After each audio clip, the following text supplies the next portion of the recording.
gracias a los que habéis venido con el sacrificio del día que tenemos tan malo, mala suerte. Teníamos una gran ilusión con esta sesión, pero el tiempo es el que manda.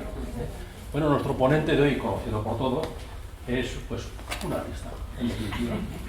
Estudió piano en los conservatorios de Madrid y de Murcia, es compositor, arreglista, acompaña a todo tipo de artistas, grupos corales y demás, con lo cual yo creo que lo mejor es que no les empiece a hablar de él, porque yo no tengo nada que decir. Así que, Olegario, adelante. Muchas gracias. Bueno, pues efectivamente hemos estado aquí, llevamos 2 horas trabajando en conectar todo, que todo funcione, la presentación, el sonido, pero el tema del tiempo no se nos ha dado bien y no hemos conseguido arreglarlo. Así que muchísimas gracias por estar aquí. Vamos a empezar directamente porque sé que hay que ir rápido, tenemos una hora por delante y quiero dar las gracias efectivamente a Hilario, también a Alfonso, el técnico de sonido, muchísimas gracias, y a Juan Carlos, que no sé si ha venido, también de la cofradía, de la hermandad de la parroquia, y a la parroquia en sí, en nombre de su párroco, por haberme permitido compartir con vosotros esta hora,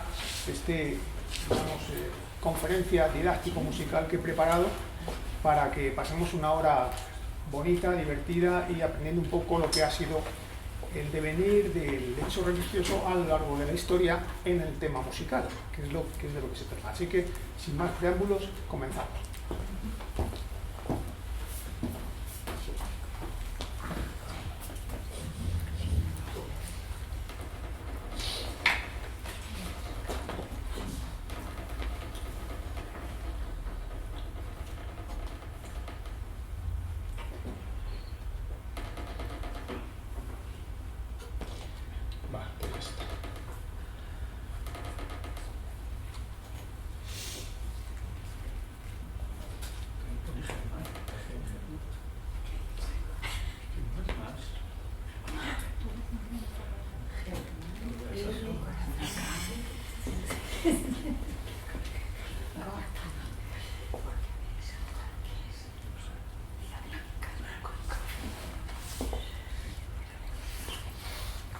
Vale, pues si en un momento veis que no suena bien algo, me lo decís, porque en teoría hay muchas cosas conectadas y deberían funcionar todas a la vez, lo cual es bastante difícil, ¿no? Bueno, el tema del hecho religioso es más o menos lo que ha sido la música relacionada con el tema del amor en general, ¿no? El sentimiento de amor, ¿no? A lo largo de la historia hay muchas canciones y melodías que muchas generaciones han podido incorporar a sus vidas, a sus espíritus, de canciones que han sonado en momentos especiales de su vida.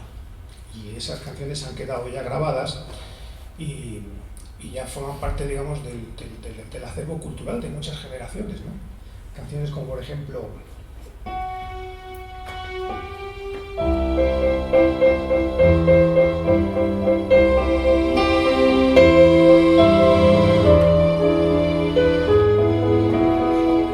¿os suena, no? Sí. Bueno, pues generaciones enteras se han enamorado, ha tenido un episodio de amor con esta canción, o otras personas en otros lugares del mundo, en cuanto oyen esto,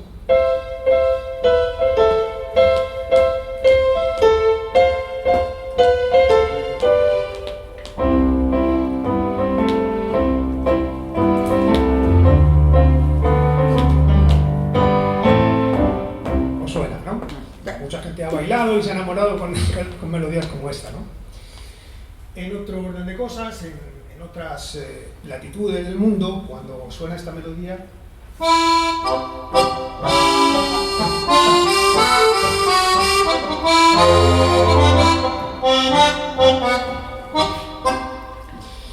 y en otras latitudes, cuando suenan las marimbas, a algunas personas de aquí les sonará.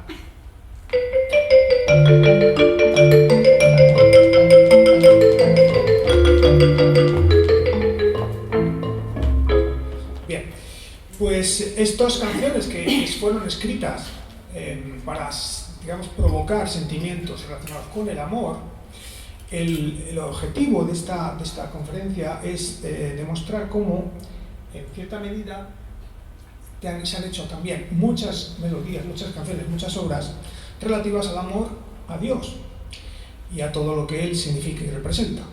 No solo al amor, sino relacionados con la admiración, alabanza, el sufrimiento también, la pasión, etc., ¿no? Sobre todo la alabanza y la adoración, ¿no?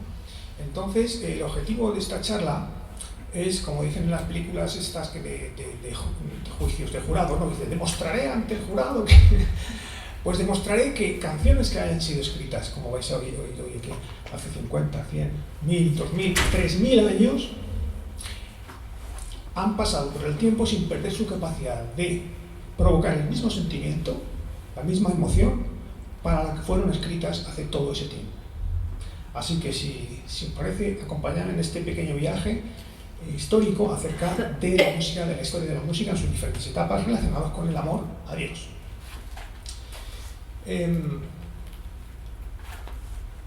Cantar, como reír, son actividades y, digamos, características propias de los seres humanos, ¿no? Que nos diferencian del resto de seres de la creación, aunque algunos seres de la creación están ya intentando estrechar esa diferencia.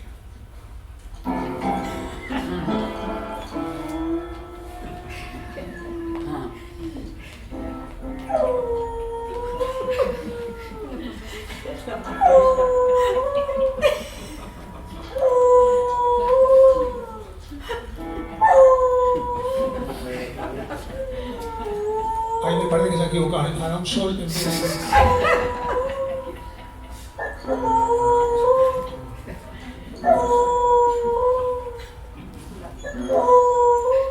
Esa está bien. Ahí, dándolo todo. Muy bien, muy bien. Decía San Agustín que en su libro de las Confesiones, que de alguna manera él venía a decir que la tradición católica considera el sentido de memorial, que es lo que celebramos en la Eucaristía todos los domingos. El memorial es algo más que revivir acontecimientos del pasado a través de las palabras, sino que es como traer al presente algo que ocurrió y que vuelve a ocurrir a quien es presente, ¿no? Ese es el sentido de memorial que nos acompaña en la Eucaristía. Entonces, San Agustín en su libro lo que venía a decir es que, de alguna manera, esa cualidad comunicativa de la música hacía que esos sentimientos que acompañan esas melodías se hacen presentes también ahora, cuando las estamos oyendo, ¿no? No es solamente acompañar de forma bella unas palabras, no, es que realmente el sentimiento aparece, como dice el memorial desde el punto de vista de tradición católica, ¿no? Entonces decía que consideraba que la música había sido concedida a los hombres para modular rectamente el recuerdo de esas cosas grandes. Y es por eso, por los motivos por los que la liturgia canta.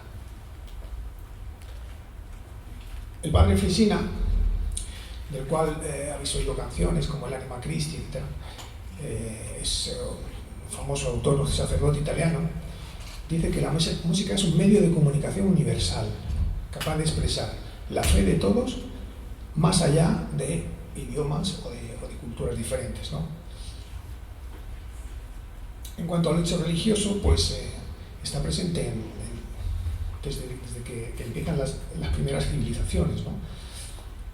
Sobre todo en los rituales funerarios. De alguna manera ellos nos dejaron una pista de que preparaban a los que se morían como para trascender, como que esto no se acababa aquí. Entonces, en ese sentido, entendían lo que era la muerte, ¿no? Como una especie de tránsito o de paso, ¿no? Y desde entonces pues nos hacemos las mismas preguntas todos, ¿no? ¿Nacemos para qué? Para morir. Y eso es todo. ¿Quién nos creó? ¿Por qué estamos aquí? ¿Qué sentido tiene? ¿Qué es el bien? ¿Qué es el mal? ¿Qué tenemos que hacer? ¿Por dónde tenemos que ir? ¿Cuál es el camino? ¿No? Preguntas que nos hemos hecho a lo largo de la historia que hacen referencia al hecho religioso, ¿no? Que sigue vivo. En cuanto a la música, pues la música es...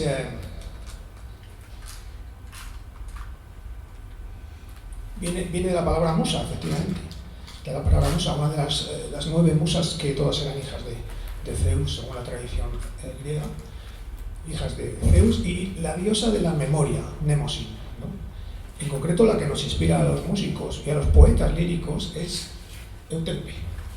Euterpe es la musa de los músicos y poetas líricos. Euterpe significa más o menos la de buen genio, la traducción. Se la representa normalmente tocando un aulos, una flauta doble de la que los griegos la consideraban inventora, ¿no?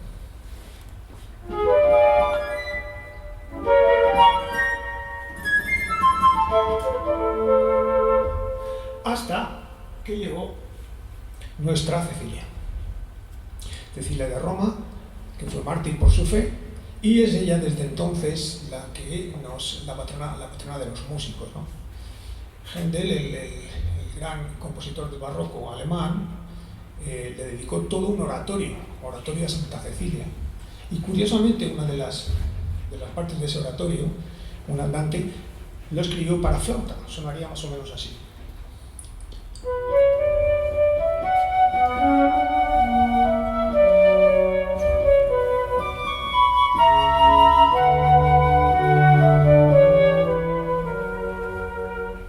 Precioso el oratorio. Pues Santa Cecilia es la que nos inspira desde entonces. Las bases teóricas de la música hay que buscarlas en los griegos. La civilización occidental, tal y como decía el filósofo Zubiri, que era discípulo de Ortega y Gasset, dice que la civilización occidental a la que pertenecemos todos se sustenta sobre tres pilares, que es la filosofía griega, el derecho romano y el cristianismo. Entonces, muchas de las veces en las que la historia de la música ha ido dando, digamos, bandazos, esos bandazos muchas veces eran para reinterpretar y volver a los principios filosóficos de los griegos, ¿no? De ahí vienen las bases teóricas de la música. Los griegos consideraban que las matemáticas estaban en el fondo de todo, explicaban todo, desde las estrellas y eso, hasta el alma humana. Todo estaba regido por las matemáticas, geometría, proporciones, etc., ¿no? Y además la consideraban la música unida a la letra. Por eso la musa Euterpe era de músicos y poetas, porque no consideraban que pudieran estar fuera, digamos, separadas, ¿no? Entonces, lo debemos sobre todo a Pitágoras, ¿no? Pitágoras, bueno, el tema de las proporciones lo retoman en el Renacimiento Leonardo da Vinci con su famoso Hombre de Vitruvio, en el que dibuja al Hombre de Vitruvio siguiendo las proporciones, por ejemplo, proporción áurea, el número phi, que va, pues, yo qué sé, cogiendo la distancia que hay entre los dos brazos extendidos y la distancia que va del ombligo hacia la base, da el número phi. Bueno, todo estaba regido por proporciones matemáticas, todo incluido el hombre y su alma, ¿no? Pitágoras lo que vino a comprobar es que cuando él ataba una cuerda por los dos extremos y la hacía vibrar con una longitud determinada y con una tensión determinada, pues conseguía un sonido, por ejemplo este. Pues mira, este es el sonido de esta cuerda con esta tensión y con esta. Entonces decía, bueno, ¿qué pasa si la longitud de esta cuerda la multiplico por un medio? Es decir, la divido a la mitad. Y le sonaba así. Y entonces las dos cuerdas ya decía, bueno, pues suena bien, ¿no? Hay armonía. Para ellos los conceptos de armonía, proporción, equilibrio y simetría eran fundamentales. ¿Qué pasa si cojo la cuerda y la divido o la multiplico por 2/3? Y le sonaba así. Bueno, pues suena bien. No tan bien como la otra, cuando lo divido a medio, pero a 2/3 suena bastante bien. Pues ya está. Dividiendo o multiplicando por un medio y 2/3 empezaron a salir sonidos.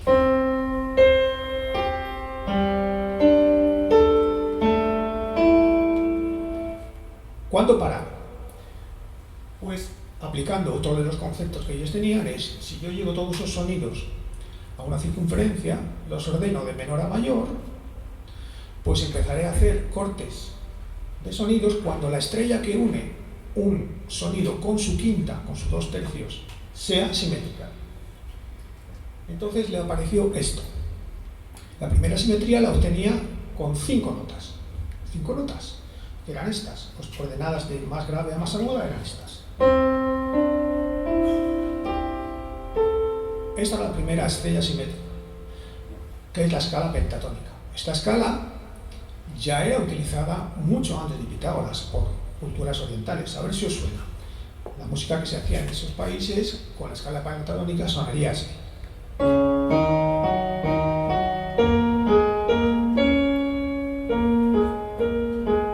¿Os suena, no? ¿A qué os suena? Muy lejos, por ahí. Pues la escala pentatónica tiene años pues, para aburrir.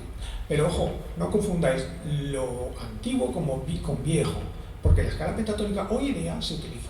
Se utiliza, por ejemplo, en el jazz. En el jazz se utiliza la escala pentatónica para hacer música. Os voy a hacer una prueba, voy a hacer una improvisación de jazz utilizando solo estas 5 notas. Do, re, mi, sol, la escala pentatónica.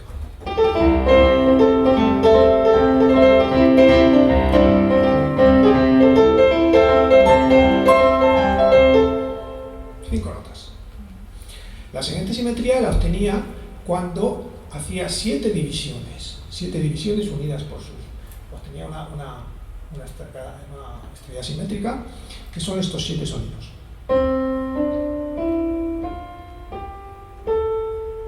¿Os suena? La escala diatónica. Esta escala pervivió hasta bien entrado el Renacimiento. Toda la Edad Media, toda la música que vamos a ver gregoriana utiliza la escala diatónica, ¿vale? Después comprobó que la siguiente estrella simétrica la obtenía con 12 notas, que son estas.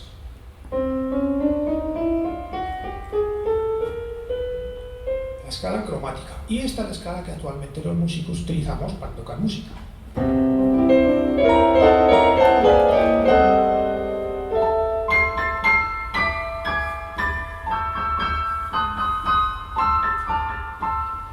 Obtenemos todas las armonías y todos los acordes que queremos. Pero hay más. Ellos obtenían una escala de 17 notas simétrica y la siguiente era de 53 notas, que coincidían justamente con la escala árabe y la escala china. Os voy a poner dos ejemplos de cómo suena la música árabe con esta escala de 17 y la música china de 53. A ver qué os parece. وإن رمت الأذان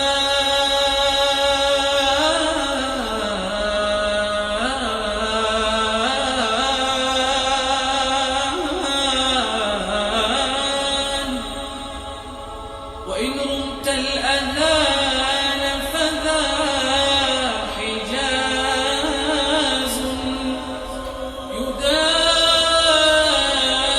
النفس للهم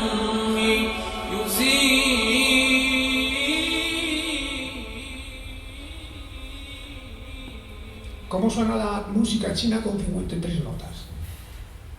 Es un trozo de una ópera que se llama la ópera de Pekín, como cantan en Pekín la ópera, ¿vale?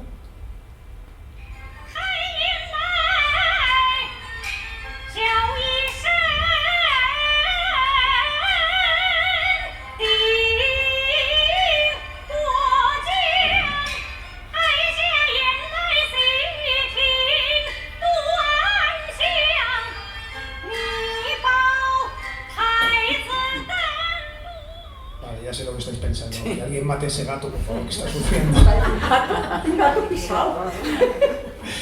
Pero ojo, nuevamente, nos reímos, pero fijaros, ellos lo que hacen es, en vez de saltar de un re o de un mi, pasan por todos los microtonos que hay entre el do y el mi, que es lo que ha hecho. Pero fijaros, nosotros cuando cantamos en la iglesia decimos Señor, ten piedad. Saltamos del mi al re, del re al do y del do al mi. Son saltos discretos. Pero ¿no habéis oído a gente que hace Señor, ten piedad? Está haciendo una figura que se llama portamento o glissando, que es justo lo que hace la música china. O sea, que no riemos tanto porque también lo hacemos nosotros. Y también suena a gato, a lo mejor. A ellos les suena maravilloso, esa música. Bien.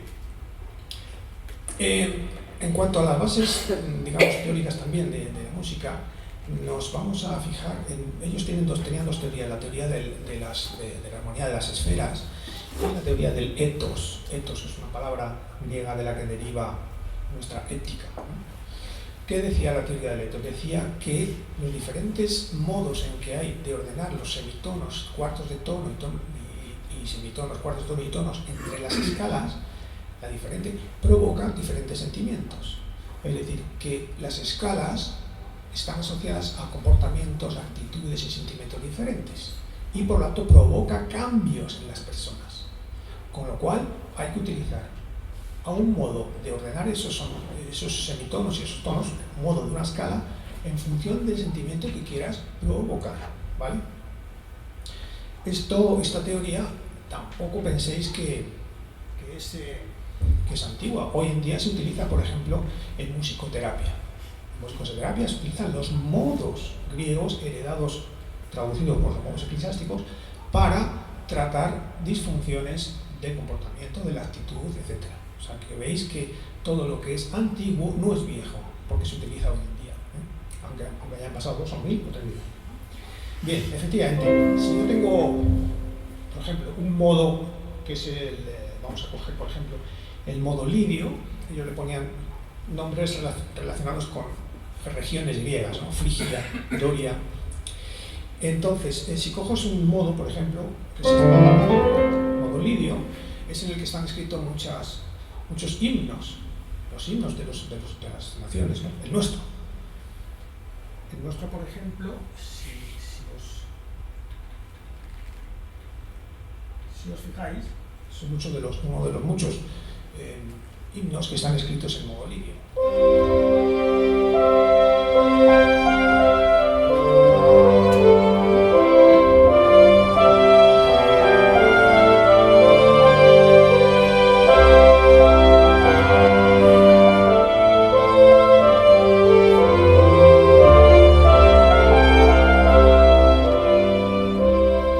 Imaginaros que si hubiera escrito este himno utilizando el modo hipodórico, que es un modo menor, sonaría así.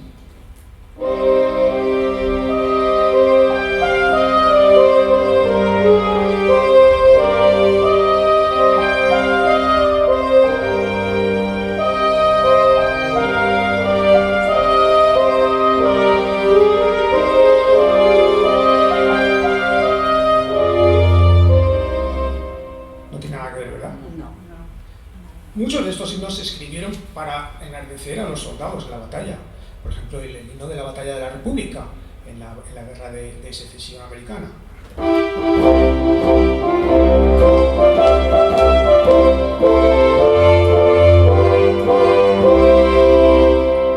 ¿No os dan ganas de salir al campo de batalla?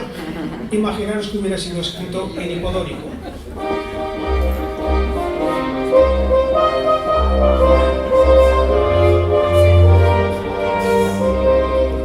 ¿Formaríais guerreros con ardor de batalla con esto? Esa es la teoría del etos que hemos heredado de los griegos y actualmente desarrollamos. En cuanto a la historia, os he puesto aquí, una cosita que quería comentaros. Hay modos que los griegos consideraban prohibidos porque fomentaban comportamientos y actitudes que no querían. Y eso también en la Edad Media. En concreto, el modo locrio es un modo que tiene una cosa que se llama el tritono, que lo consideraban satánico.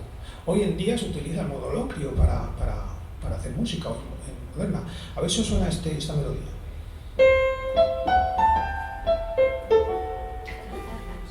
Modo locrio. Tiene el tritono, que es este. ¿Cómo suena este intervalo, este acorde? Nos da una cierta... ¿Qué pasa aquí? Como que no te sientes muy bien, ¿no? El modo locrio tiene este tritono, que lo hace un poco... En la Edad Media lo consideran satánico y no lo utilizaban, y los griegos tampoco. Sin embargo, pues aquí... tiene una sonoridad, como cualquier otro. Bien, en cuanto a la historia, os he puesto aquí una especie de... Un momentito. Vale. Para, digamos, centrarnos un poco en lo que ha sido la historia de la música, ¿no? Más o menos hay consenso respecto a estas épocas. La época que yo pongo de edad antigua viene de cuando el pueblo el pueblo elegido, el pueblo hebreo, venía de culturas politeístas. Entonces se trataba de aunar todas esas culturas y todas esas adoraciones en una sola. Es decir, hay que converger, estamos hablando de un solo Dios. Entonces lo he llamado la época de la adoración. Ahí lo que se hacía de música es cantilar. Cantilar es coger un texto, recitar un texto, por ejemplo la Torá, y en vez de hablarla, recitarla, cantarla. Simplemente cantarla, lo que se llama cantilación. A continuación viene la Edad Media. La Edad Media es un periodo muy largo, estamos hablando de 10 siglos, 1000 años, dan para mucho.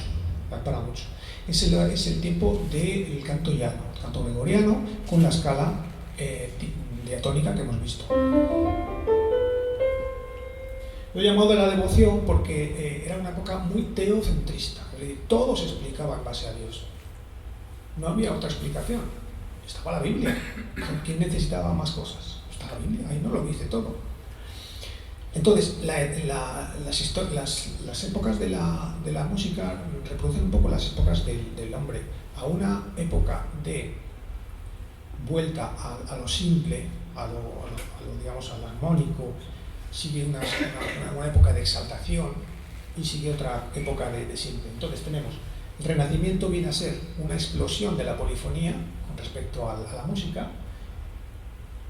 No, perdón, el Renacimiento, al contrario, es volver otra vez a reinterpretar las bases melódicas simples y armoniosas del clasicismo, a lo que sigue el Barroco, que es la explosión y la expresión máxima de todo eso que hemos aprendido, al cual le sigue una época de clasicismo, que es vuelta otra vez a reinterpretar el neoclasicismo, es decir, las bases teóricas griegas. Después tenemos el romanticismo, volvemos a hacer la exaltación de los sentimientos humanos, etc. Que como veis, el avance de la historia en música y en otras cosas no es lineal, sino que es una onda musical. Entonces, os voy a poner, os he preparado aquí un audio cortito para que veáis cómo se interpreta la música en cada uno de estas épocas, ¿no? He elegido una de las oraciones más antiguas de la Eucaristía, que es el Kyrie. El Kyrie es muy antiguo, es una de las partes de la misa, de las pocas que nos quedan, y que hemos heredado directamente del griego, en griego además, Kyrie eleison. Entonces, vamos a oír cómo suena el Kyrie en cada una de estas épocas, y quiero que abráis un poco los poros de todo el cuerpo para que entre, no solamente por el oído, por todo el cuerpo, esta música. A ver qué sensaciones y qué emociones os provoca oír un Kyrie en cada una de estas épocas. Vamos allá.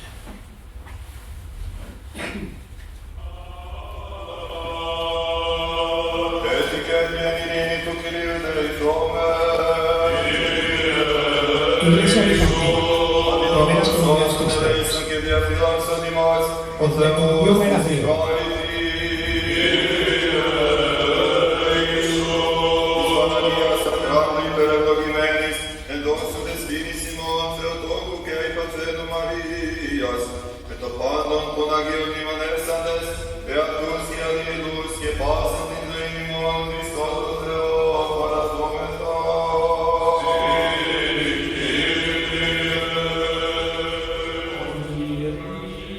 Edad Media. Una riqueza mayor porque estamos utilizando ya la escala diatónica. Época de la devoción, profundamente teocentrista. La cultura se refugia en las abadías, en los monasterios, en los conventos, en las iglesias, en las catedrales. La mayor parte de la música es sacra.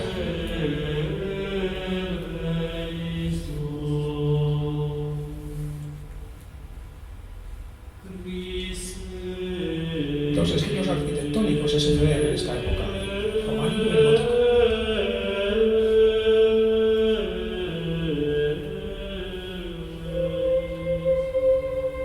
Renacimiento. Volvemos a fijarnos en la música griega. Simplicidad. Pero nace la polifonía. Armonía, belleza, simplicidad. Pero ya utilizamos varias voces.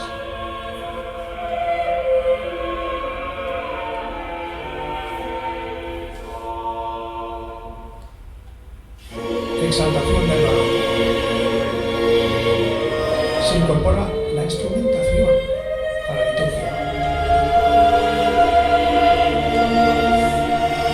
Se trataba de elevar el alma hacia arriba.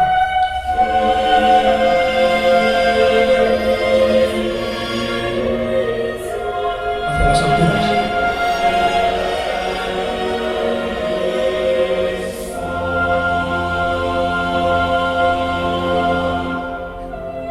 Vuelta a la simplicidad.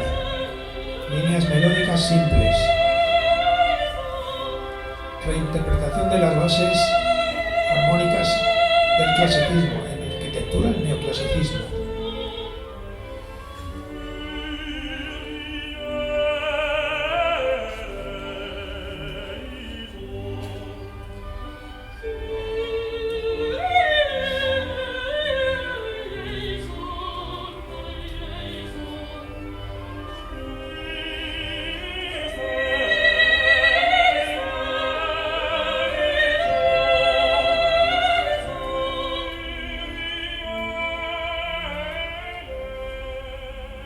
Nueva vuelta de tuerca, contrastes muy marcados. Pasamos de lo divino a lo humano, de lo excelso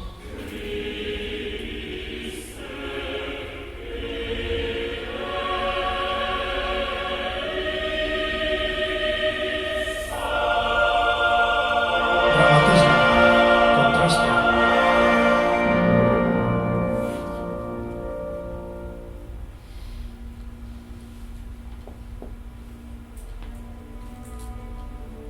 Misticismo.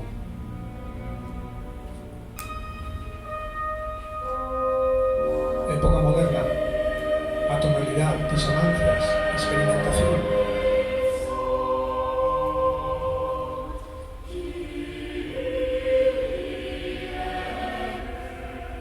Bien, ¿cómo lo habéis visto?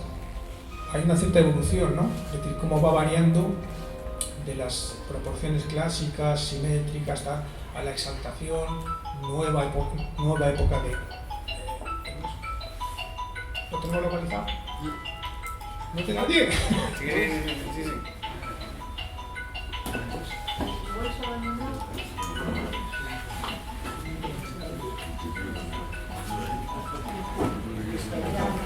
Claro, tenemos localizado.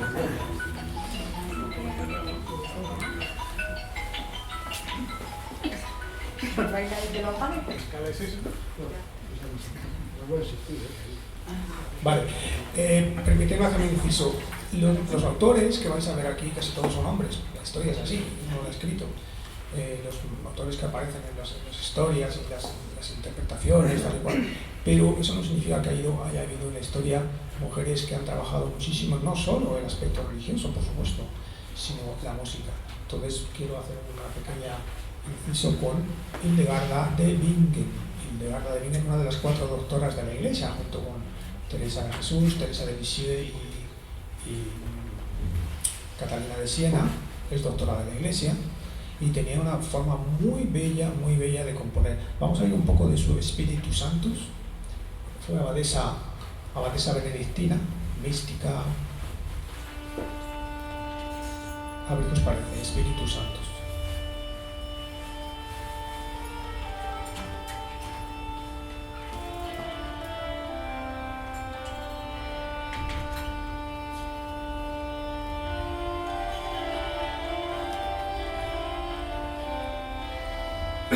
Vivi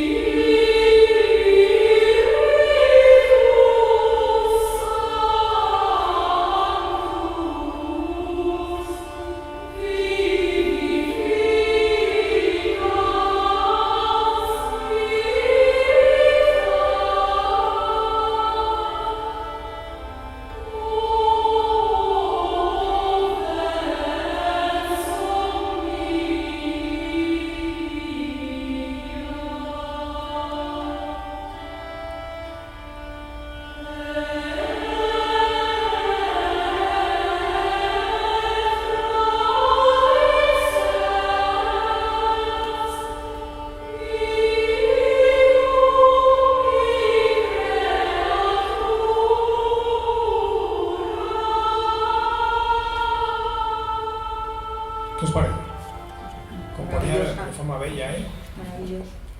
Bien, vamos a seguir. Como os he dicho antes, las bases teóricas las buscamos en los griegos, pero la base de manera de cantar, la inspiración espiritual de nuestros cantos cristianos de hoy en día hay que buscarlos en los judíos, nuestros antepasados en la fe. Ellos cantilaban, como os he dicho, ellos recitan la Torá, que es nuestro Pentateuco, y lo hacían de forma cantada. Entonces, os voy a poner un ejemplo que creo que os va a servir. Os he puesto ahí la oración principal que los judíos cantan hoy en día también. La cantan 2 veces al día, con las primeras luces del día y con las primeras estrellas de la noche. Tienen que cantar el Shema Yisrael. Es una oración que está sacada del Deuteronomio. En cuanto a la escritura, pues es el alfabeto moderno, es el alfabeto cuadrado que tenéis ahí. Tiene la característica que se escribe de derecha a izquierda y que son consonantes. El alfabeto judío es consonántico. ¿Cómo sabían las vocales que tenían que asignar a cada? Pues por tradición oral. Entonces, es así como aprendían qué vocales debían decir con cada consonante. Hoy en día tienen un sistema diacrítico, que son estos puntitos de aquí, que les da pistas acerca de qué vocales deben utilizar.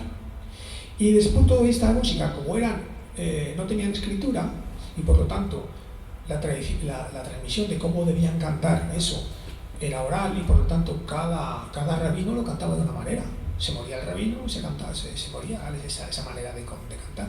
Se desarrolló un sistema de gestos, de neumas que tenéis aquí, en rojo, ¿lo veis? Que les daba indicación de la inflexión que debían darle, ¿no? Ese sistema de neumas lo heredamos también, y ya veréis como un poco más adelante, en la Edad Media, desarrollamos también un sistema de neumas antes de las notas actuales, un sistema de neumas, de gestos, para que de alguna manera haya transmisión, porque la música, a diferencia, por ejemplo, de la pintura o de la arquitectura, de la escultura, no se podía grabar, no se podía heredar. Es decir, si alguien cantaba algo, ahí moría. Si lo habías aprendido, lo podías reproducir, pero no era como una pintura. Ahí pintas algo y ahí está, para la admiración de generaciones venideras. No es así en la música. Necesitamos escribirla y que esa escritura diera pautas de cómo debemos cantar eso. Vamos a ver cómo este rabino canta Shema Yisrael, de derecha a izquierda, Adonai Eloheinu, Adonai Echad, escucha Israel, el Señor es tu Dios, el Señor es uno. Y Deuteronomio sigue, Ve'afta et Adonai Elohecha, Bechol libabecha, ubechol nafshecha, ubechol meodeja. Amarás al Señor tu Dios con toda tu oración, con toda tu alma, con toda tu alma y con toda tu fuerza. Bueno, os suena porque son, digamos, los mandamientos más básicos de la fe cristiana, ¿no? Vamos a ver, este rabino, por ejemplo, lo cantilaba así. Shema Israel, Adonai Eloheinu, Adonai Echad, Ve'ahavta et Adonai Elohecha, Bechol levabecha, Ubechol nafshecha, Ubechol meodecha, Ve'ayu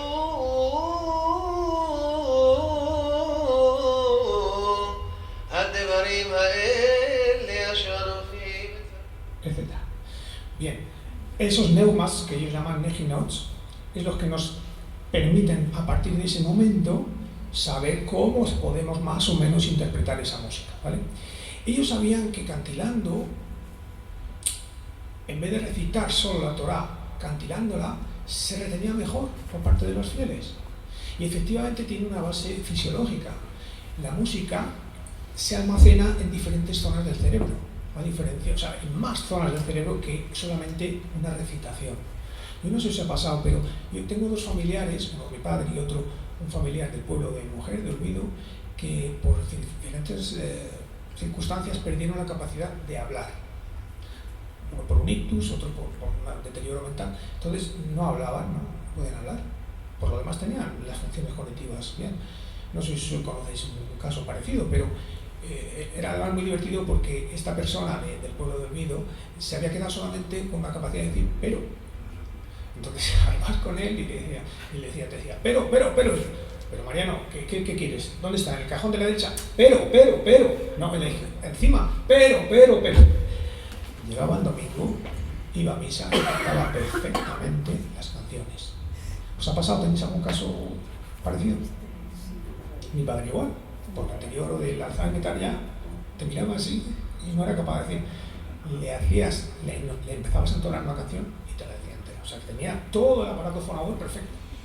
Pero la música utiliza mayor número de áreas cerebrales. Te permite, por eso se cantilaba, porque se retenía mejor.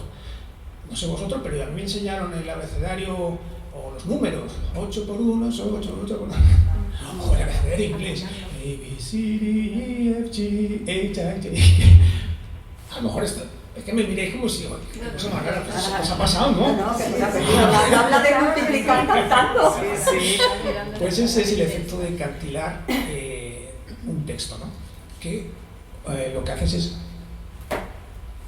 dejar una huella mnemónica mayor, ¿no? Por lo tanto, lo recuerdas mejor.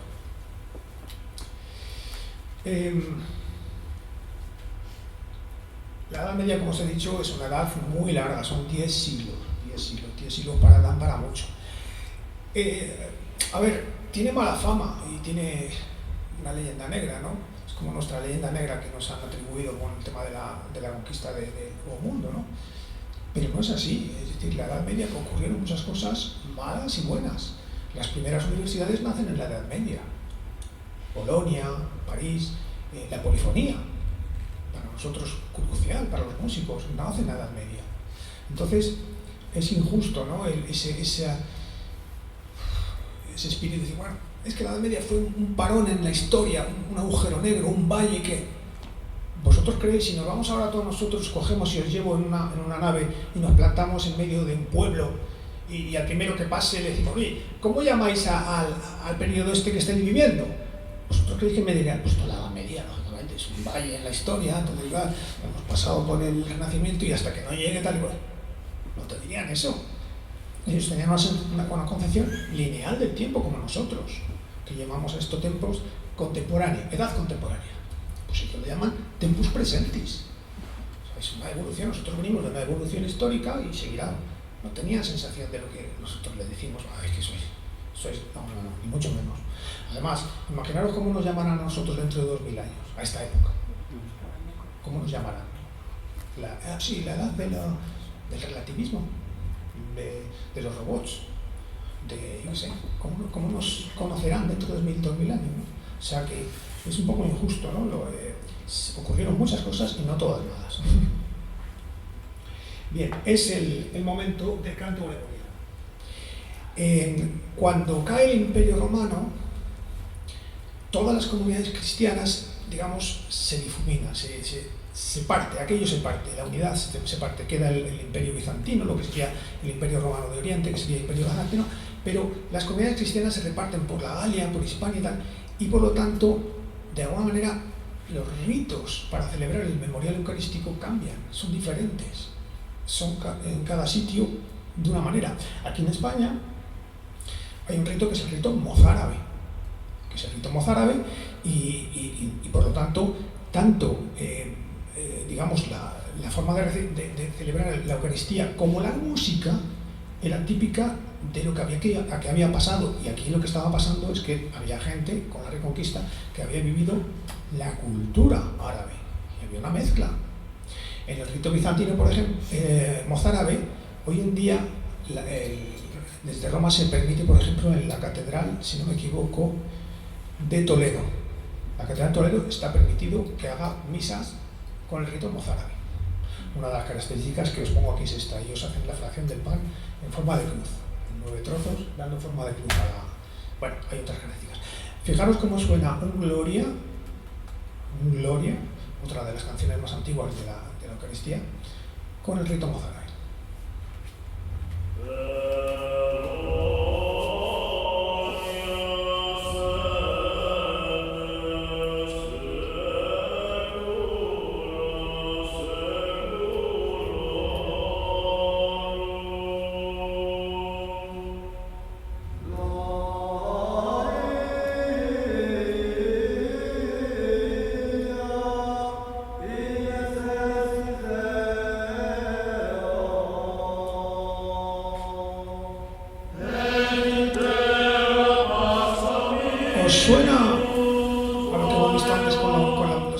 las escalas árabes?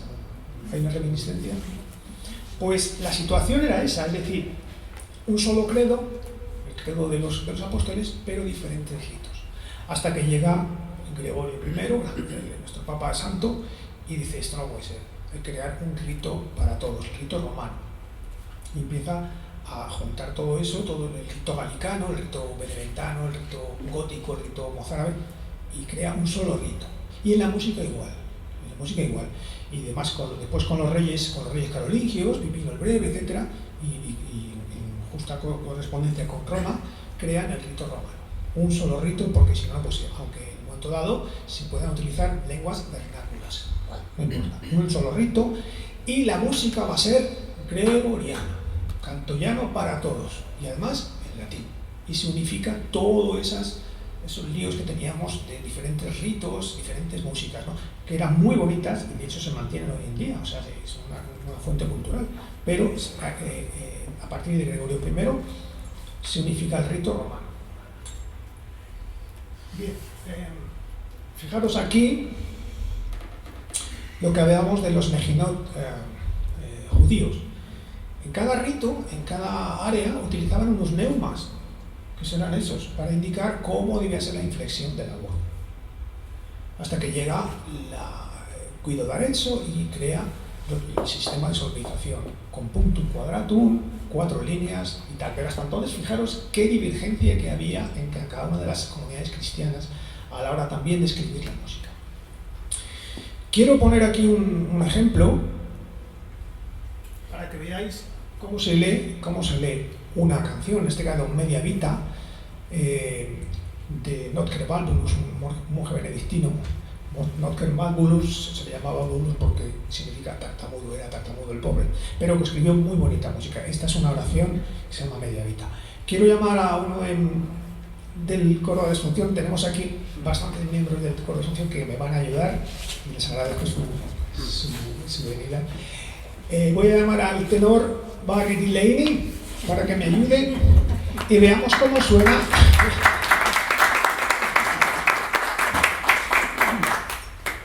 ¿Cómo suena esta canción? No vamos a cantar las canciones a partir de ahora todas enteras porque el tiempo no da para tanto. Simplemente lo vamos a dejar como hacíamos en los exámenes de matemáticas indicadas. Vamos a cantar esta canción Media Vita. Media Vita in morte sumus. En medio de la vida estamos muertos, nada menos. Bueno, Barry, muchísimas gracias. Vamos a llegar simplemente hasta antes de Sancte Deus. ¿Te parece?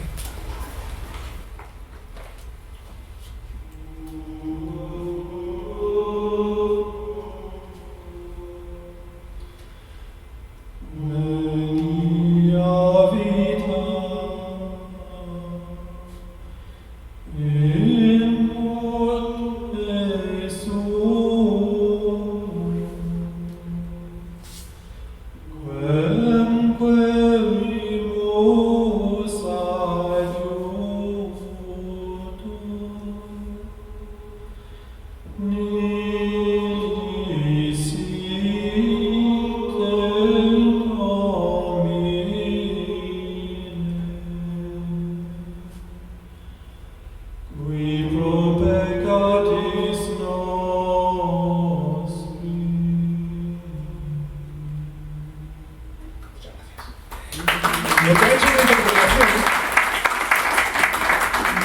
aquí tenéis lo que los judíos llamaban Mejinot y que en la Edad Media se utilizan los neumas. Están antes de lo que conocemos, las notas actuales, se utilizaban estos neumas, que es lo que acaba de cantar o interpretar.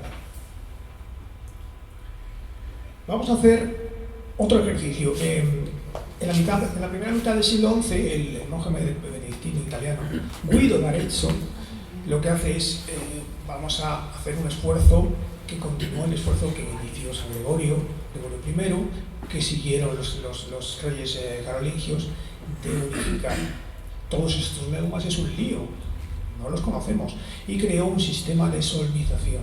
Creó un tetragrama, 4 líneas, en cada línea una altura tonal, y además dijo, y vamos a llamarlos de una manera determinada, las notas actuales, do, re, mi, fa, sol, la, si, do, Él utilizó un canto a San Juan Bautista, que es este que tenéis ahí. Ahí he puesto la traducción. Y entonces dijo, pues ya está, me cojo y en cada verso, la primera sílaba va a ser cada una de las notas, alturas tonales en el tetragrama. Excepto ut, él llamó a do, ut, posteriormente se cambió por do. Pero ahí está, ut quean laxis, el re, pues re sonare fibris. Mira gestorum, mi, en la tercera línea. Fa molituorum, fa. Solve polluti, el sol. La vir reatum, la. Y el si podría salir de las iniciales de Sante y Ioannes. Voy a pedir también al coro, que hoy le voy a hacer trabajar un poquito, a las chicas del coro, sopranos y contraltos, que interpreten, por favor, este pequeño canto a San Juan Bautista para que veáis cómo Guido d'Arezzo saca las notas musicales de esta oración, ¿vale?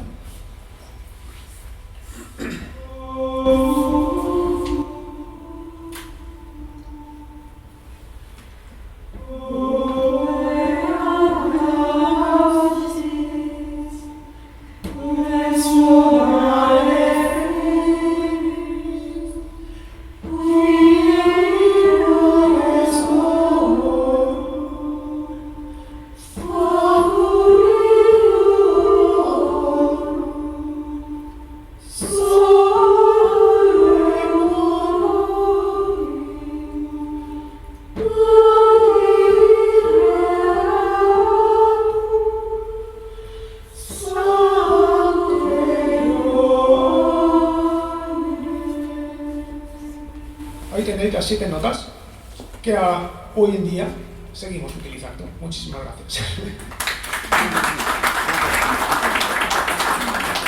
En la Edad Media se utilizaron los modos griegos, se utiliza la teoría de Letos, se considera que cada modo efectivamente está indicando una forma de sentir, de emocionarte.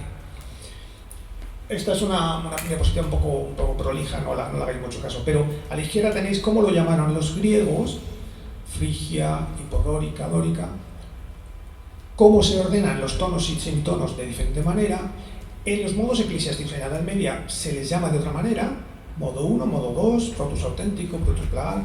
Más modernamente cambian los nombres también. Lo que era frigio, por ejemplo, arriba, en la izquierda, los griegos, que en la Edad Media se le llama modo 1, protus auténtico, después más modernamente se le llama dórico. Y hoy en día simplemente ya no se utilizan los modos más que de forma puntual en cierto tipo de música, o en musicoterapia, o para componer cierto tipo de música. Normalmente se utilizan solamente ya en el sistema tonal modos mayores o menores. El modo menor natural, que corresponde con el eólico, modo 2, y el modo mayor, el jónico, modo 6, ¿vale? No voy a recorrer todos, pero quiero recorrer 3 o 4 porque quiero ver si efectivamente sois capaces de incorporar la sensación que cada uno de estos modos está despertando a nuestro espíritu. Voy a hacer algunos pequeños ejemplos para que lo viváis, para que viváis la música, no la viváis, la viváis. Y voy a utilizar también el coro nuevamente. Os agradezco que me echéis una mano. Vamos a ver. Estos son los modos.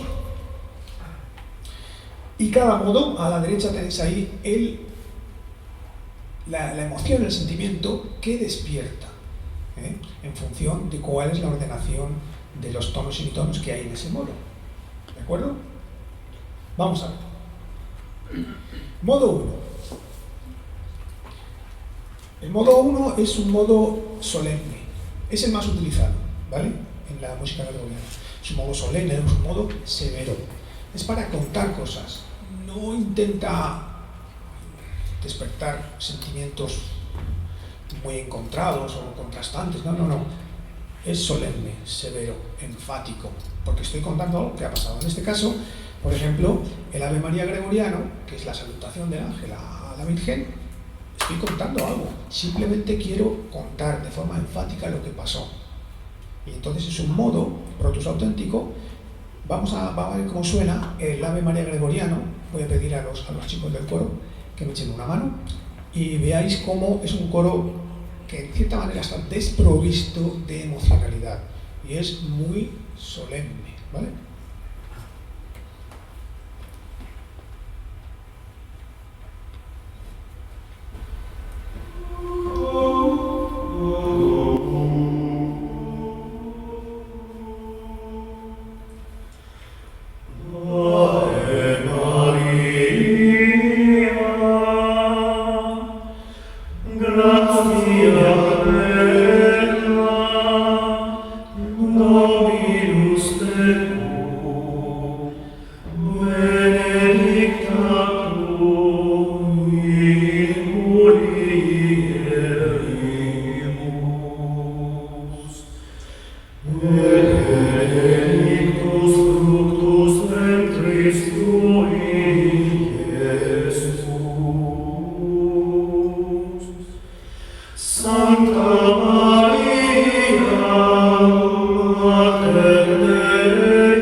No sé qué lo habéis sentido, pero veis que no hay mucha emocionalidad, es decir, estoy contando una cosa, solemnidad, una cosa severa.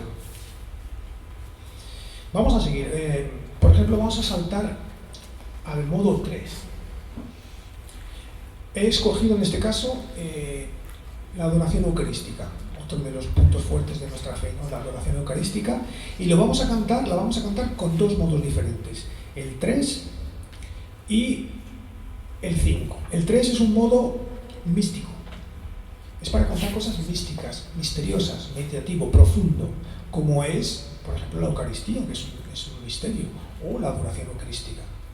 Y después vamos a ver cómo cantar la adoración eucarística desde el modo 5, que es un modo brillante, con una cierta sensación de alivio, de alegría contenida, pero alegría, de esperanza, ¿no? Para cantar a la adoración eucarística desde el modo 3, el modo místico, quiero que, porque es una canción que es una música que probablemente conocéis ya todos, así que os invito a que os unáis al coro que va a cantar el Pange Lingua, que lo cantaremos dentro de poco, además en los oficios de Semana Santa. Los que sepáis y queráis uniros al coro, os lo agradeceré, porque la música hay que vivirla y se vive cantándola, ¿vale? Pange Lingua, modo 3, Deuteros auténtico, modo místico y meditativo.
¿Qué habéis sentido con este modo?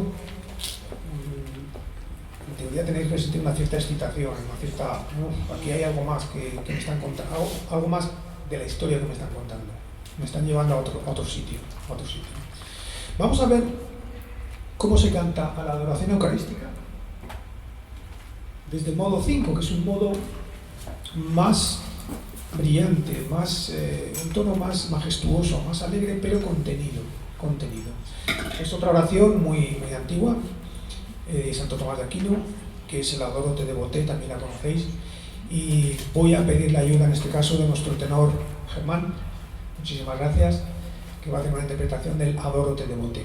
Modo 5, tritus auténtico, un modo de alegría contenida y esperanzadora.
El modo 6,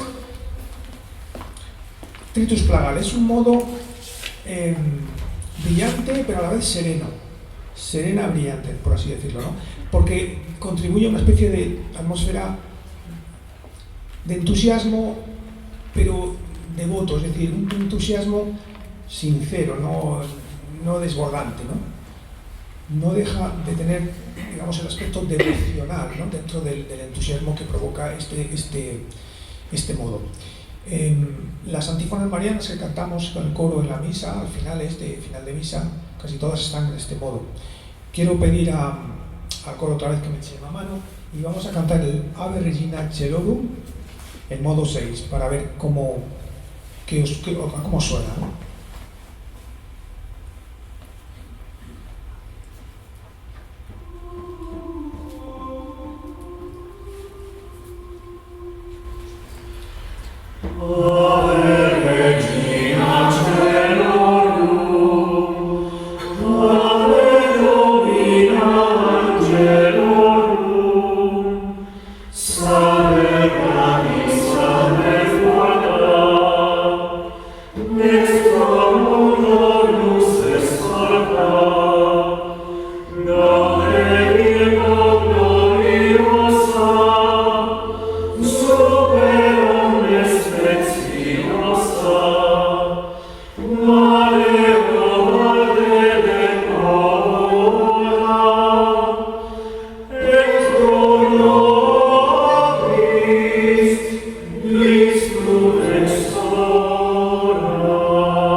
Más alegría, hay más devoción, un sentimiento fuerte de devoción, ¿no?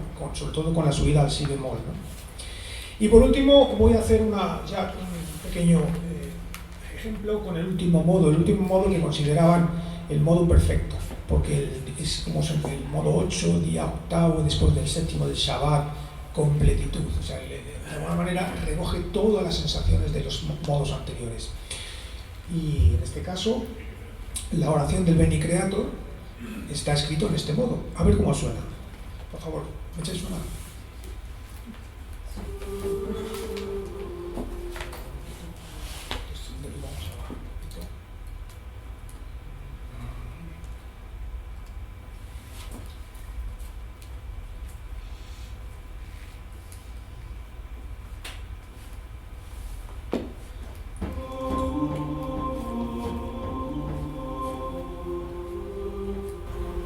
Como este seguramente lo sabéis, os invito a cantar. Vamos allá.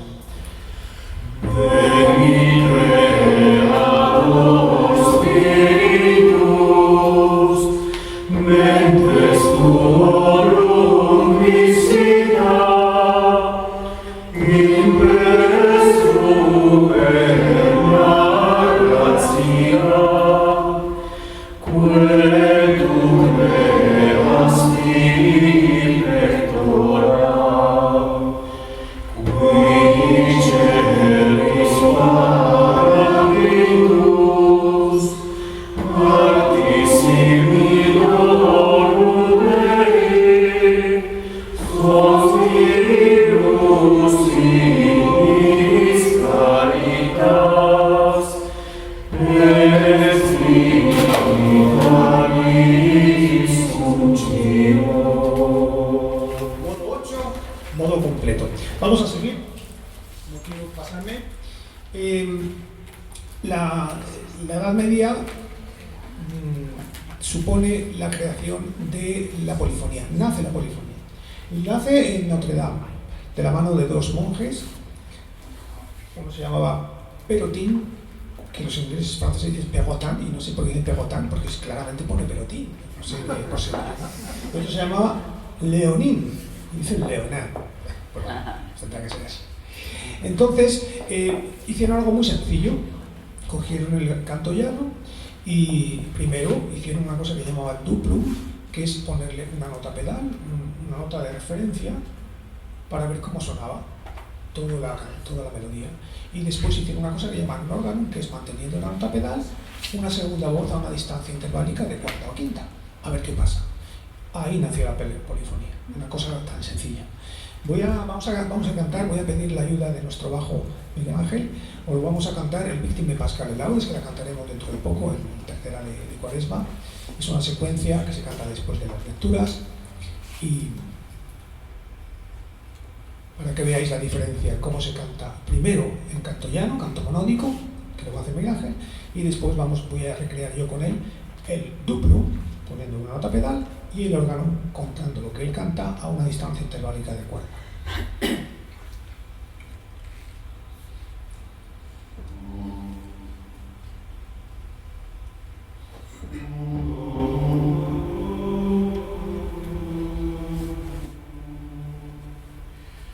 Victime Pascali laudes in molent Christiani,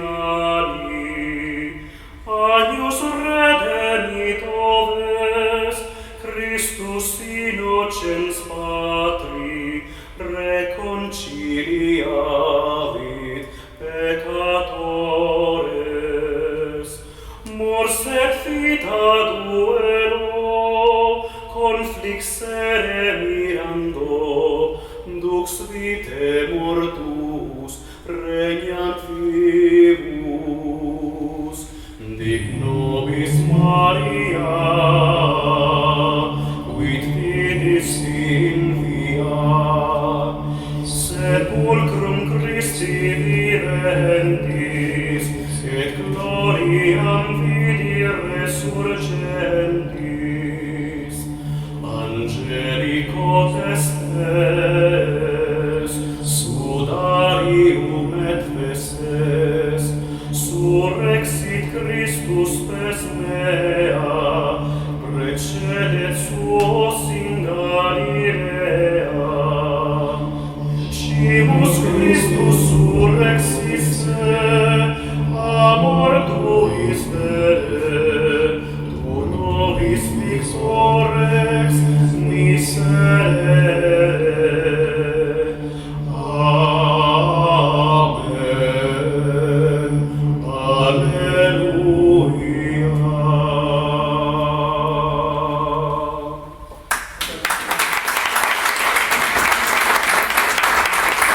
Así nació la polifonía.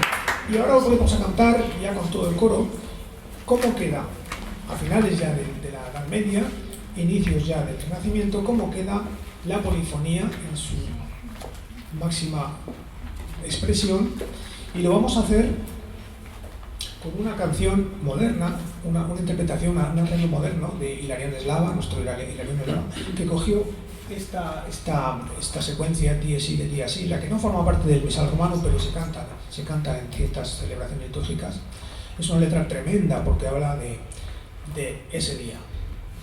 Ese día, el día de la ira, ¿no? La letra es tremenda, lo he puesto ahí. Entonces, a la izquierda vais a oír cómo se cantaba desde el punto de vista del canto llano, gregoriano, y cómo interpreta con polifonía Hilario Eslava las otras estrofas que están a la derecha en polifonía. Quiero que sintáis la diferencia tremenda, brutal, ni mejor ni peor, es diferente oír una oración en canto llano, como habéis oído ahora, y en canto polifónico. Después me diréis a ver qué sentís cuando cambia la tesitura de monofonía canto llano a la polifonía, ¿de acuerdo? Voy a pedir nuevamente la ayuda a nuestro coro, maravilloso.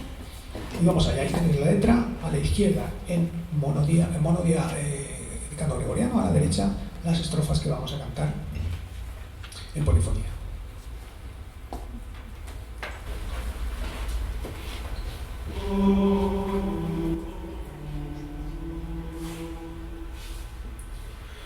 Dies ire, dies illa, solvet secum infamia, desera vitis divina.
Todo esto es herencia de la Edad Media, así que cuando se hablen de la Edad Media, un respeto porque le debemos mucho,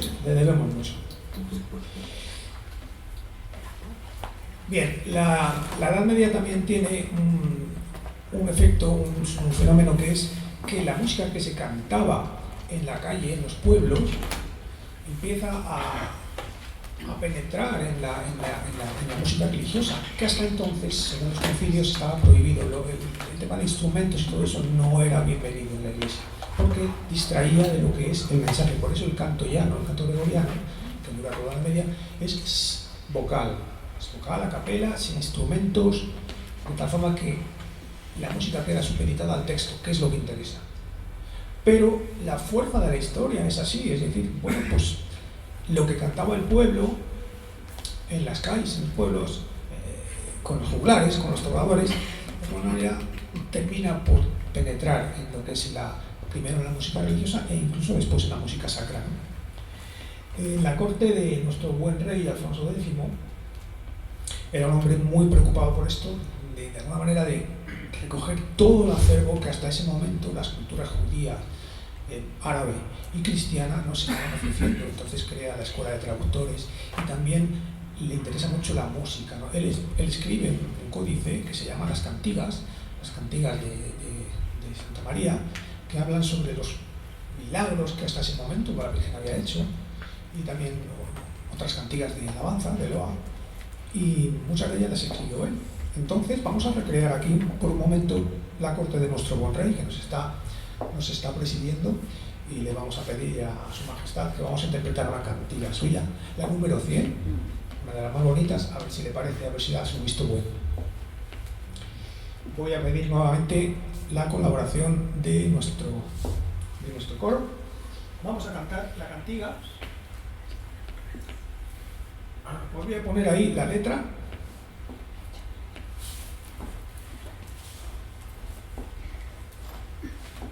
Y aquí sí que necesito que cantéis con nosotros. Tenéis que vivir la música. Es muy sencillo, no pongáis cara a miedo. Lo único que tenéis que cantar es lo que pone a la derecha. La cantiga está escrita, como todas ellas, en un lenguaje que era el galaico portugués, que era la lengua de privilegio del entonces, la lengua de privilegio. Estamos hablando de los reyes del León, Castilla, León, Asturias. Entonces, esta lengua era la fetén, la lengua galaico-portuguesa. Está escrito a la derecha, aunque se ha puesto la traducción a la izquierda. Quiero que cantéis todos, con el coro, lo que es el estribillo, que es muy sencillo. Dice: Santa María, Estrella María, móstranos guía, pera Dios nos guía. ¿Cómo lo veis? Fácil. Lo que estáis diciendo es a la izquierda la traducción, ¿no? Vamos otra vez. Santa María. Santa María, Estrella María, móstranos guía, pera Dios nos guía. ¿Vamos allá?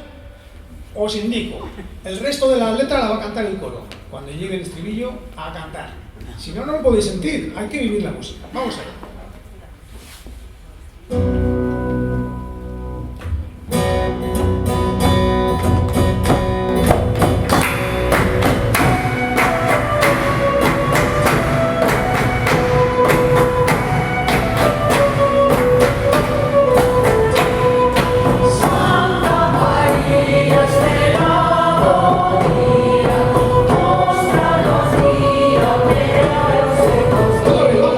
Santa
tienen...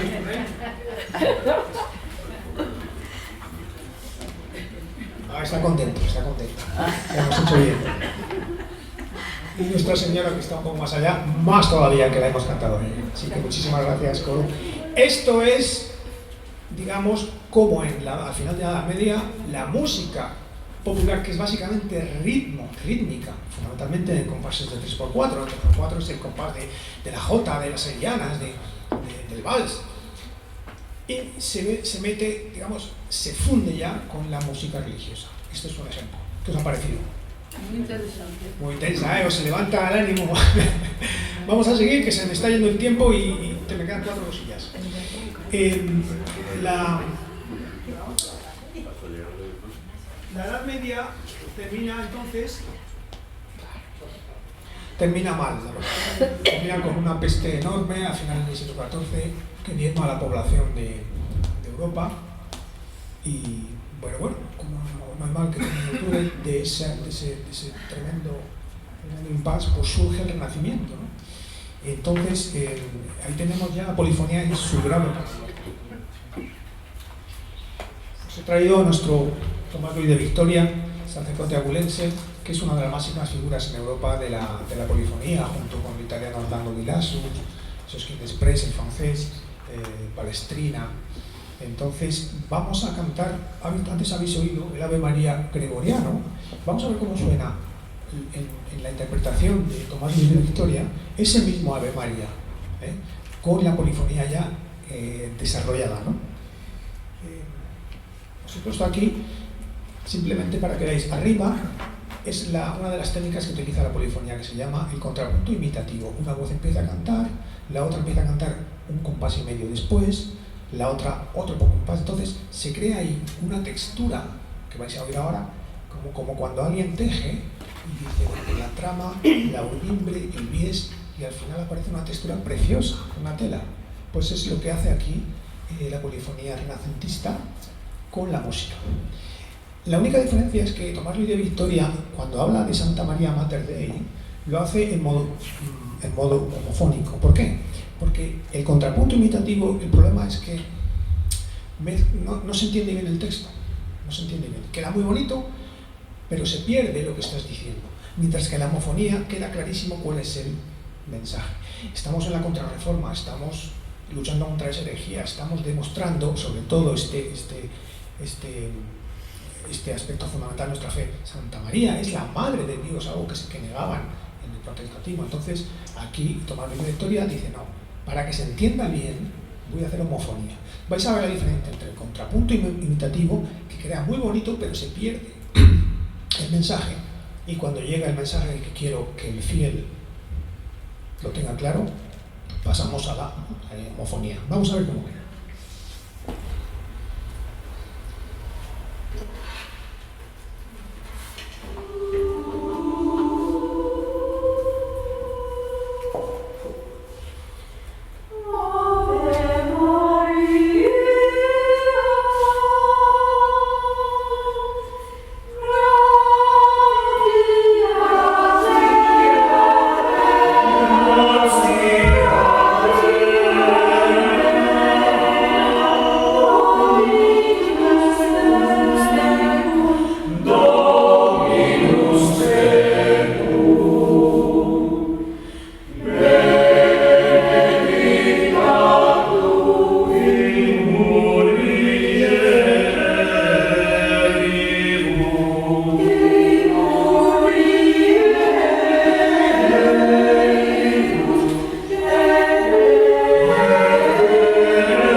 habéis notado bueno, el coro de la Asunción que los podéis escuchar todos los domingos a la misa de 11. Habéis notado entonces cómo cambia el texto y cómo se entiende el texto cuando utilizas la técnica de homofonía, porque te interesa recalcar lo que estoy diciendo a la textura preciosa que produce el contrapunto imitativo, pero que el texto se pierde un poquito, ¿vale? Bien, en el Renacimiento, lógicamente, todos los ritmos que está cantando el pueblo, pues se siguen incorporando a la música religiosa primero y después a la música sacra, en la Eucaristía, en las celebraciones, ¿no? Vamos a hacer un ejemplo de cómo una canción del cancionero de Uppsala, que se canta normalmente en Adviento, Verbum caro factum est, cómo queda con un texto religioso, cogiendo literalmente el ritmo que se cantaba en la calle. A ver qué os parece. Os he puesto ahí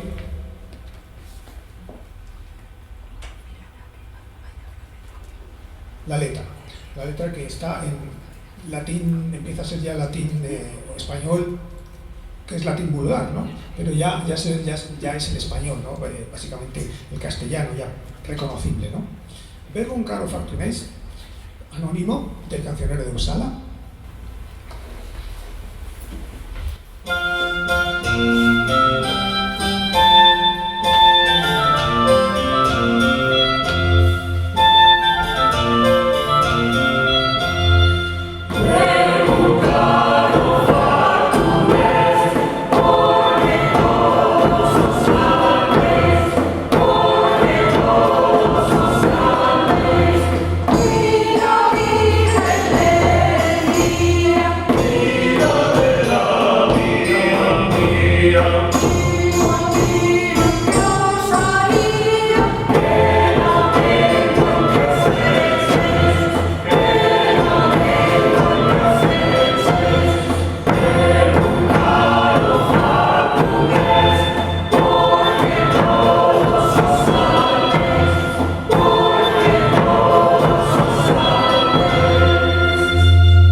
¿Veis aquí ya la armonización que hay entre los ritmos típicamente que se cantan en los pueblos, que los juglares, los trovadores están cantando con música profana, son incorporados ya directamente a la iglesia, los acepta con textos litúrgicos, ¿no? O por lo menos religiosos, ¿no?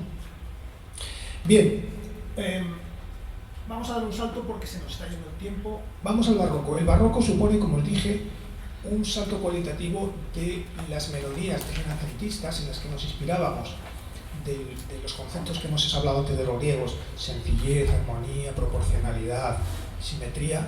Pues aquí hay una explosión verdadera, ¿no?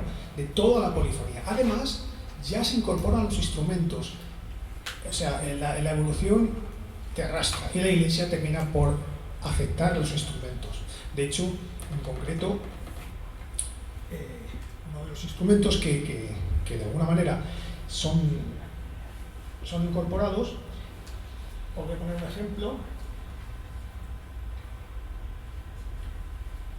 es el órgano de tubos, que no solo se incorpora a la liturgia, a las canciones, sino que además ocupa un lugar preponderante en las iglesias y en las catedrales. Se le da un lugar preponderante, hasta tal punto la iglesia termina aceptando la instrumentación, que en el barroco es ya la explosión con el órgano. Voy a poner un ejemplo. Lo que vais a ver ahora es un sonido, gracias a la tecnología que tenemos, el sonido del órgano de la catedral de San Pablo en Londres. No sé si la habéis conocido, habéis estado, es preciosa. Bueno, pues el órgano de San Pablo, gracias a la tecnología, es este. Voy a centrar los primeros compases simplemente de una obra de Bach, que para mí es mi compositor favorito. La tocata y fuga en re menor.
órgano que suena así. Esto es para, digamos, los registros del tutti, para que imaginaros esto en la catedral, una catedral tipo San Pablo o la nuestra, qué sensación le da al feligrés, ¿no?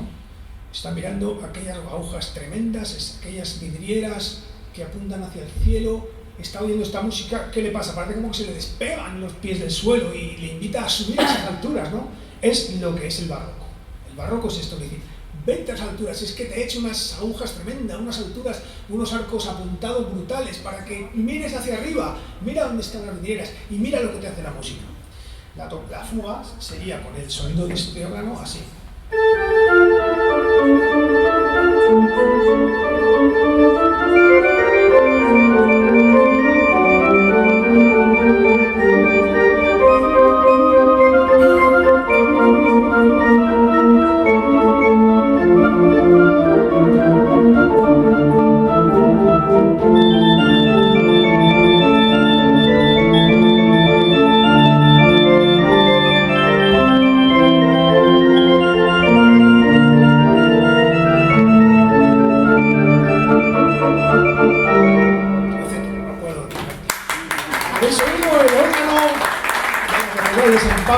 El nombre es aquí. Vamos así. Bueno, Johann Sebastian se propone un reto brutal. ¿Cuál es? Escribió 5 pasiones de Cristo, ¿no? 2 de ellas se conservan completas y además con la autoría, que sabemos que han sido suyas, de San Mateo y San Juan. El reto que tiene Bach por delante es enorme, porque tiene que hacer una música que relate la pasión, muerte y resurrección, es decir, qué sentimientos hay asociados a ese episodio del Evangelio. Sentimientos brutales. Ya habéis visto las películas y ya habéis visto los textos que en la misa nos dicen de la pasión, son tremendos, es decir, el sentimiento es dramatismo auténtico. Tiene por delante ese reto. Y además, no solo eso, sino tiene que hacerlo en los estilos del Evangelio de San Juan y San Mateo, que son diferentes. San Mateo, junto con Lucas y Marcos, son los evangelios que llaman sinópticos, porque más o menos llevan un poco digamos, la cronología de Jesucristo, de la pasión. Pero Juan es diferente. Juan no sigue la cronología, a Juan le interesa el aspecto divino. De alguna manera Mateo es judío y escribe para los judíos. Entonces el recorrido que hace es convencer a los judíos de que esa persona que tenéis delante es Dios. Juan hace lo contrario, recorre el camino en el sentido contrario.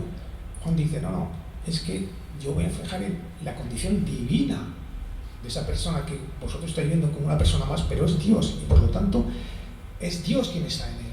Me voy a fijar en el aspecto trascendental y místico de la divinidad de esa persona. Recorren el mismo camino, pero en sentido diferente. ¿Cómo hace eso Bach? O sea, es un reto brutal, hacer eso con música. Os voy a poner los inicios de esas 2 pasiones. Los inicios que ahí está recogido eso que Bach tiene que representar, una pasión, desde el punto de vista humano, Mateo, y desde el punto de vista divino, Juan. Los evangelios, de estos evangelios, fijaros cómo empieza Mateo, la cronología de Jesucristo, hijo de no sé qué, no sé cuál, Nabocot y Nabocot, tal. ¿Cómo empieza el evangelio Juan? En el principio era el verbo, y el verbo estaba con Dios, y el verbo era Dios. Y Dios era la luz de los hombres y la luz no prevaleció sobre las tinieblas, etc. Fíjate qué diferencia de entender el Evangelio. Eso es el reto de Bach, ¿no? Vamos a ver si lo consigue. Os voy a poner los inicios, ¿vale? Los inicios son importantes, tanto en música como en la vida. Cuando conocéis a una persona, en 3 minutos ya la habéis juzgado. Este no se entenderá. Ya estáis juzgándole en los primeros 3 minutos. Por eso es lo importante la presentación de las músicas de las obras. Vamos a ver cómo, en el caso de Mateo, así inicia.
Einstein, ¿qué me estás diciendo que tú eres?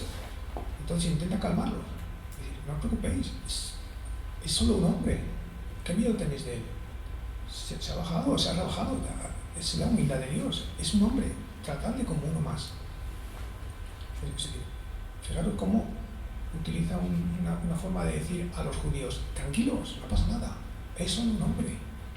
Es el Mesías, sí, pero es un hombre. ¿Cómo trata a Juan?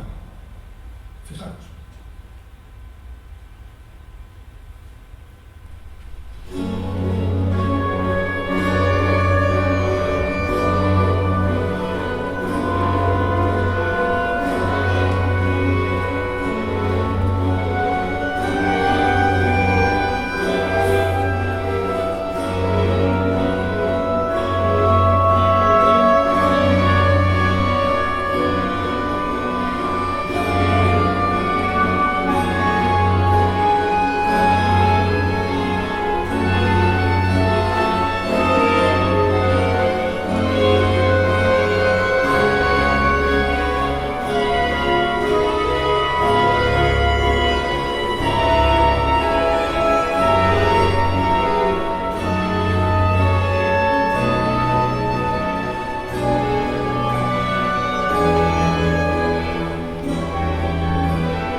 Tenemos aquí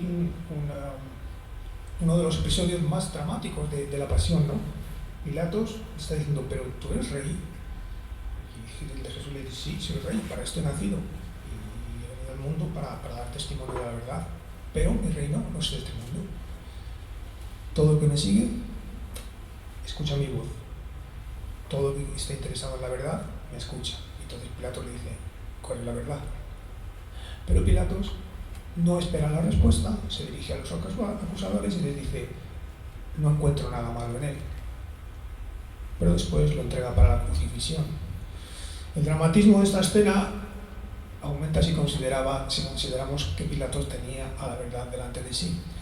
Entonces Bach lo que hace es: tú estás viendo un hombre, Pilatos, pero ojo, no es solo un hombre, hay en él todo un Dios. Y fijaros cómo Juan empieza, digamos,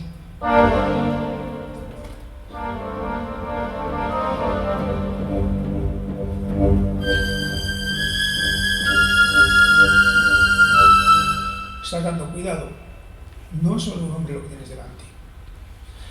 ¿Habéis podido notar la diferencia? El efecto, tenía que encontrar la pasión, de alguna manera habéis sentido probablemente en los dos casos cierta contrición en la música. Está utilizando modos griegos melancólicos, tristes, de dolor, pero en el primer caso está calmando a los judíos. Es solo un hombre, ha venido a ser como vosotros. Y en el segundo le está diciendo a Pilato: ojo, no te equivoques. ¿Habéis podido notar esta diferencia de tratamiento? Tenía por delante un reto importante. Tengo que ir terminando porque esto creo que estoy abusando de vuestra paciencia. Vamos a... He extraído esta fotografía que es muy bonita. En el clasicismo es lo que llaman la edad de las luces, la ilustración. El fenómeno, digamos, la lucha entre fe y razón ha existido durante toda la historia, ¿no? Pero en el clasicismo toma mucho auge el tema de la razón, ¿no? Los grandes enciclopedistas, la ilustración, de alguna manera iban arrinconando a la explicación de nuestra naturaleza en términos religiosos en favor de la razón. Pero fijaros en esta fotografía. ¿Se ve bien? Sí. A la izquierda tenéis a un físico ateo, Einstein, y a la derecha tenéis al padre Georges Lemaitre, físico. Se conocían, se admiraban, intercambiaban conocimientos y fue a visitarle. Cuando ya vivía Einstein en Nueva York, fue a visitarle. Georges Lemaitre es el promotor de la idea del Big Bang, ni más ni menos. Hoy es una teoría que es teoría, pero es ampliamente aceptada por la comunidad científica. ¿Cómo empezó todo? Y Lemaitre os dice: seguro que fue así. Fe y razón. Estos dos hombres terminaron de admirarse de tal manera que no vieron ninguna contradicción en vivir con fe y razón. Es decir, son dos cosas que Dios nos ha dado, porque tenemos que elegir. No, yo voy a conocer el mundo a través de la razón. No, yo me centro en Dios. Si te ha dado las dos cosas, probablemente por las dos cosas llegues al mismo sitio. O sea, que he querido traer esta ilustración antes de tocar el clasicismo, ¿no? Bueno, vamos a ir terminando. Los tres últimos me los voy a hacer rápido porque ya estáis cansados. Clasicismo y romanticismo es nueva vuelta de tuerca. En el clasicismo volvemos a reinterpretar los principios griegos de armonía, de proporcionalidad, simetría que habíamos visto. Y en el romanticismo volvemos, como en el barroco, volvemos a exaltar esos sentimientos, esos contrastes. Ya tenemos el concepto de contraste, es decir, una ruleta rusa de sentimientos. Estoy alegre, no, ahora estoy triste. Estoy exultante, no, pero es que no. Eso es el romanticismo. He elegido, para ilustrar esto, os he elegido una obra también, cómo interpretan desde el punto de vista clásico un Ave María.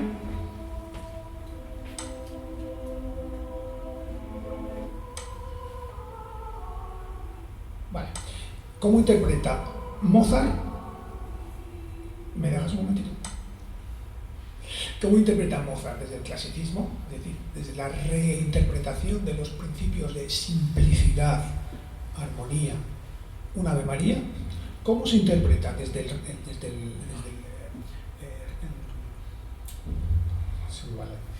romanticismo? He elegido un Ave María de Franz Liszt, el tremendo pianista y compositor húngaro.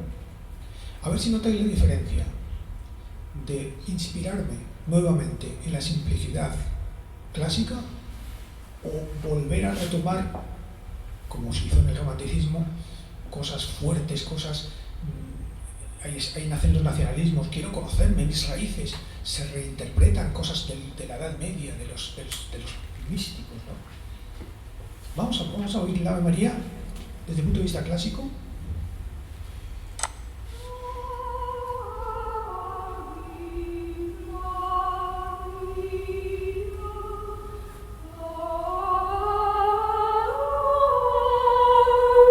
Simplicidad.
Interpreta desde el romanticismo Franz Liszt.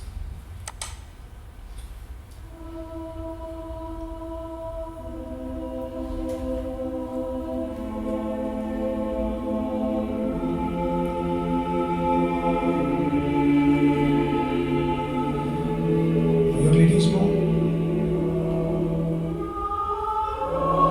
riqueza cromática, contrastes, exaltación de los sentimientos.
del clasicismo y tal y cual. Bien, vamos a terminar ya.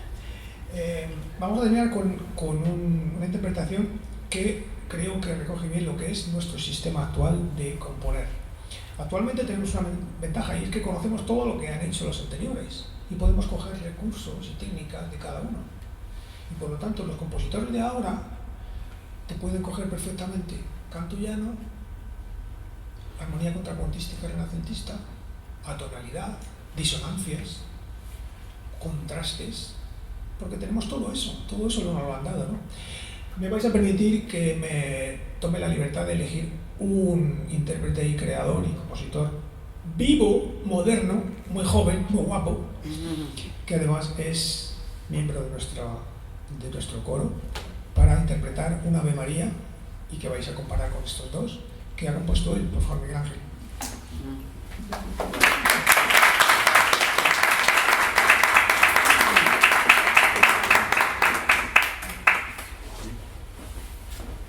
Vale, vais a ver entonces aquí en este Ave María que él ha compuesto. Si os fijáis bien vais a ver detalles de cada una de las épocas que hemos visto. Armonización muy llano, inicio prácticamente de canto llano, armonías renacentistas, disonancias modernas, contrastes románticos y subidas barrocas de emocionalidad, ¿no? Aquí no podemos ir. Con esto ya terminamos y les dejamos porque veo que ya están los pobres. Vamos a ver. Aclaración de esta, es un apaño que hemos hecho de piano y voz, pero que la original es de coro, ¿vale? O sea, que esto es un apaño que hemos hecho a piano y voz, pero que la original es de coro, que bueno. Así que esto es como un reestreno, por así decirlo, ¿vale? Yo voy a hacer con el piano toda la armonización que él escribió para el resto de voces y él va a hacer su voz, ¿vale? Pero el efecto vamos a escuchar. Si queréis escuchar la versión coral está en YouTube, ¿vale? Lo podéis buscar.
menos despertado la curiosidad para a partir de ahora profundizar en algunas de las cosas que veis más interesantes de las épocas que os hayan llamado más la atención o de los cantos religiosos de esas épocas que os puedan llamar la atención y profundizar sobre ello.